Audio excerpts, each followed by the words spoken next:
This is microwave fan, and it's 220 up to 240 volt. So I'm gonna test it. The way you test it, you can connect your cord directly here,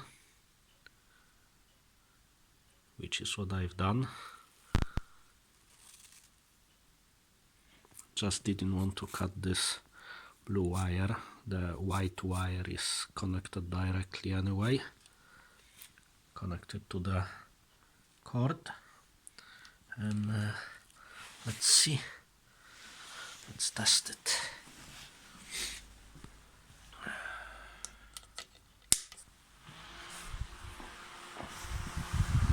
Yep,